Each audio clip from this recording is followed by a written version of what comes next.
Guys, welcome back to our channel Vani Venkata Fisher. So ఈ రోజు మనం అరుణాచలం టెంపుల్ కి వచ్చేసామండి. నిన్న గిరి ప్రదక్షిణ ముగించుకున్నాము, దర్శనం చేసుకున్నాము. మళ్ళీ ఇంకోసారి దర్శనం చేసుకోవడానికి టెంపుల్ కి వచ్చేసాము. రండి లోపలికి వెళ్దాం.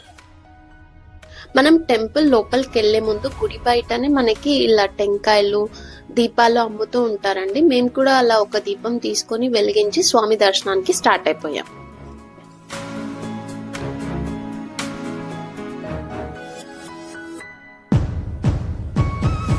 మనం టెంపుల్లో చూడాల్సిన చాలా ప్రదేశాలలో మొదటిగా చూడాల్సింది రాజగోపురం అండి. ఇది తూర్పు వైపున ఉంటుంది. ఇది మొత్తం వచ్చేసి 217 అడుగుల ఎత్తులో ఉంటుంది. దీన్ని శ్రీకృష్ణదేవరాయలు కట్టించారు. మనకి తంజావూరులో బృహదీశ్వర ఆలయంలో కూడా ఇలాంటి ఒక రాజగోపురం ఉంది. దాని హైట్ వచ్చేసి 216 అడుగులు.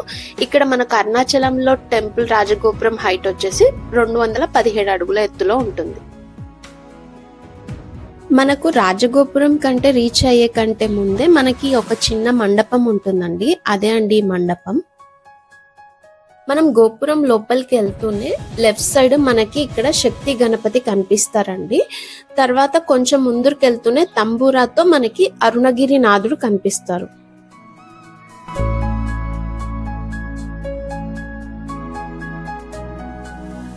మనం లోపలికి వస్తూనే లెఫ్ట్ సైడ్ కంబత్తు ఇలయన్నార్ ఆలయం ఉంటుందండి. ఇక్కడ వచ్చేసి కుమారస్వామి స్వయంగా స్తంభంలో నుంచి వెలిశారు.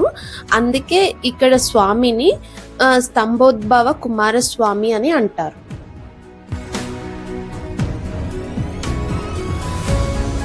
మనం నెక్స్ట్ చూడాల్సిన ప్లేస్ వచ్చేసి శివగంగా తీర్థం అండి. ఇది వచ్చేసి మనకి కుమారస్వామి ఆలయానికి ప్రక్కనే ఉంటుంది.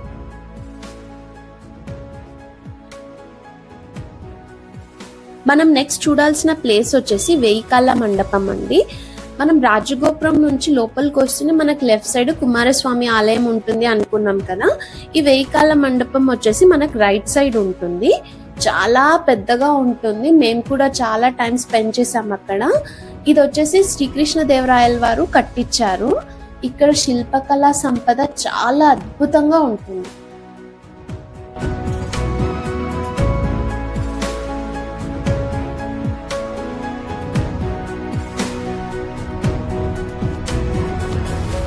మేము చూసిన నెక్స్ట్ ప్లేస్ వచ్చేసి నంది అండి. ఇది చాలా పెద్దగా ఉంటుంది. ఈ నంది వచ్చేసి మనకి మండపంలో ఉంటుంది. దీన్ని బల్లాల మహారాజు అనే రాజు ప్రతిష్ఠించారు.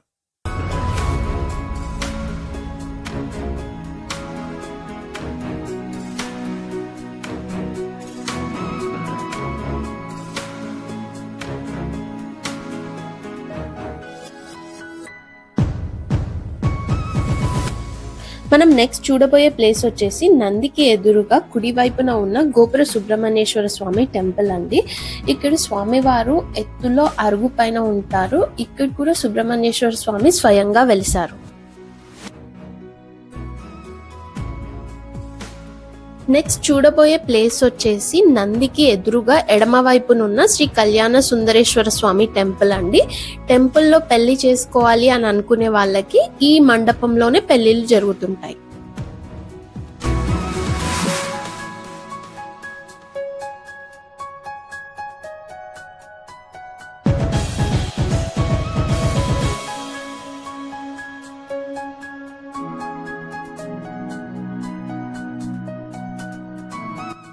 నెక్స్ట్ చూడబోయేది బల్లాల గోపురం అండి. ఇది వచ్చేసి నందికి ఎదురుగా ఉంటుంది. దీన్ని బల్లాల మహారాజు నిర్మించారు.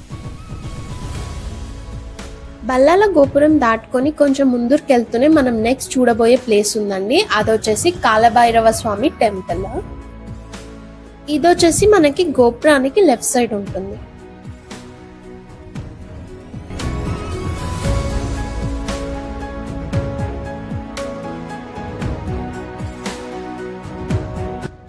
కాలభైరవ స్వామి టెంపుల్ ప్రక్కనే మనకు కోనేరు ఉంటుందండి. ఇది వచ్చేసి బ్రహ్మతీర్థము. ఇది చాలా పవిత్రమైంది. బ్రహ్మతీర్థానికి ఎదురుగానే మనకి బ్రహ్మలింగం ఉంటుందండి. చాలా మంది గిరి ప్రదక్షిణ ఇక్కడ నుంచి కూడా స్టార్ట్ చేస్తూ ఉంటారు.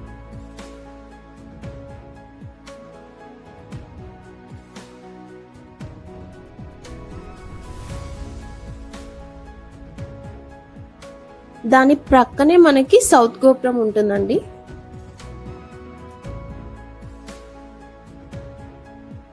మనం నెక్స్ట్ చూడబోయే ప్లేస్ వచ్చేసి కిలిగోపురం అండి. ఇది వచ్చేసి 3వ గోపురము. మొదటిది వచ్చేసి రాజగోపురం, రెండోది వచ్చేసి బల్లాల గోపురం, మూడోది కిలిగోపురం. కిలిగోపురం దాటుకొని కొంచెం ముందరికి వెళ్తూనే మనకు రైట్ సైడ్ మోహిని, ఇక్కడ చూస్తున్నారు కదండి, ఇదే మోహిని విగ్రహం కనిపిస్తుంది.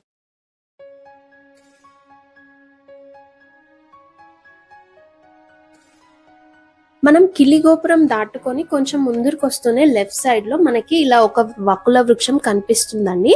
ఈ వకుల వృక్షానికి ఎదురుగానే మనకి ఒక సర్కిల్ ఉంటుంది. మీరు చూసినట్టయితే స్క్రీన్ లో కనిపిస్తుంది.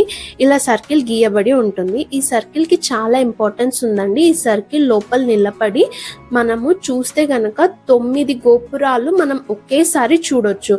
ఈ స్పాట్ లో కాకుండా వేరే ఏ స్పాట్ లో మనం ఇలా 9 గోపురాలని చూడలేము.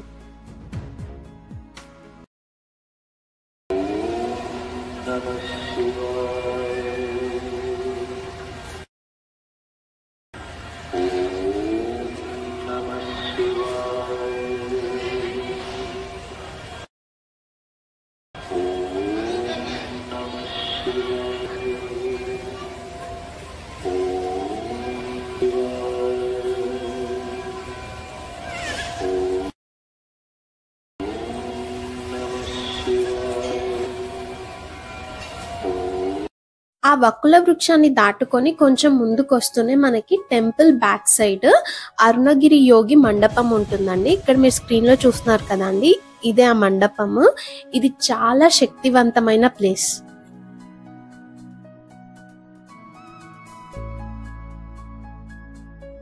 మనం అలా టెంపుల్ కి బ్యాక్ సైడ్ వస్తూనే మనకి 2 గోపురాలు కనిపిస్తాయండి. ఒకటి చిన్నది, ఇంకొకటి పెద్దది. పెద్ద గోపురం వచ్చేసి పేయి గోపురం. ఇక్కడ మీరు చూస్తున్నారు కదా అండి, ఇదే అండి ఆ గోపురము. ఆ చిన్న గోపురానికి ప్రక్కనే మనకి ఒక 3 టెంపుల్స్ ఉంటాయండి. ఆ 3 టెంపుల్స్ లో మనకి ఫస్ట్ కనిపించే టెంపుల్ వచ్చేసి పాద మండపం అండి. ఇదే అండి అది పాద మండపము. ఇక్కడ శ్రీ అరుణాచలేశ్వర స్వామి పాదాలు ఉంటాయి.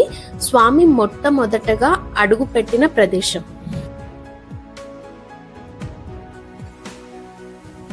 పాద మండపానికి ప్రక్కనే మనకి ఒక చాలా ఇంపార్టెంట్ టెంపుల్ ఉంటుందండి. ఇది చాలా శక్తివంతమైంది. ఇది వచ్చేసి స్థూల సూక్ష్మ ఆలయము.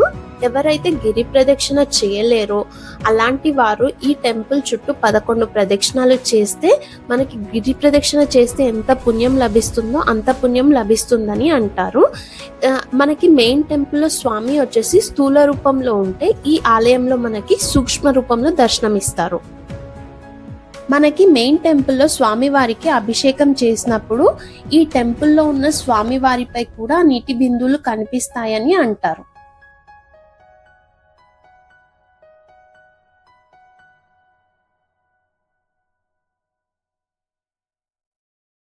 మనం నెక్స్ట్ చూడాల్సిన ప్లేస్ వచ్చేసి అబీత కుచాంబ అమ్మవారి ఆలయం అండి. ఇదే అండి ఆ ఆలయము.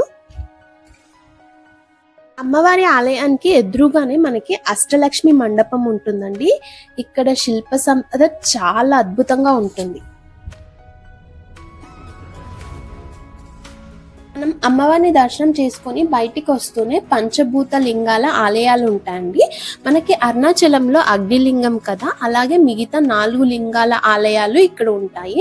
ఒకే రోజులో మనము 5 లింగాలని, పంచభూత లింగాలని దర్శనం చేసుకుంటే పుణ్యం లభిస్తుంది అని అంటారు.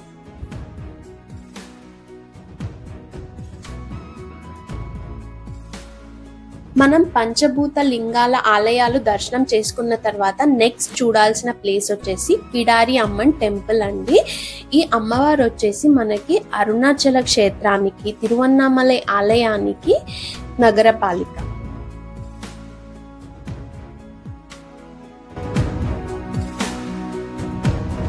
పిడారి అమ్మన్ టెంపుల్ కి ఎదురుగానే మనకి ఒక చెట్టు దర్శనం ఇస్తుందండి. ఇక్కడ బిల్వ వృక్షము, అశ్వత్థ వృక్షము 2 కలిపి ఉంటాయి. దీన్నే బదునికలు అంటారు. ఇక్కడ సిద్ధులు మనకి వివిధ రూపాల్లో దర్శనం ఇస్తుంటారు.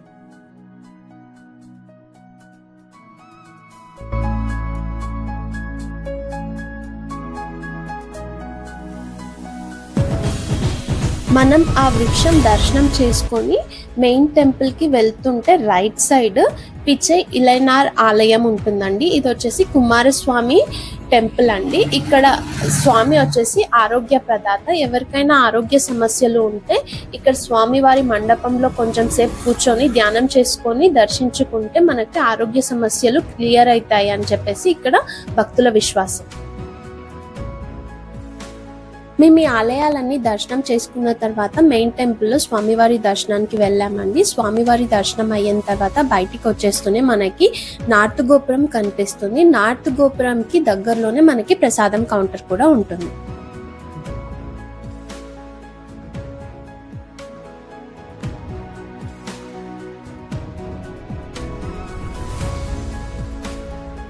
దర్శనం చాలా అద్భుతంగా జరిగిందండి.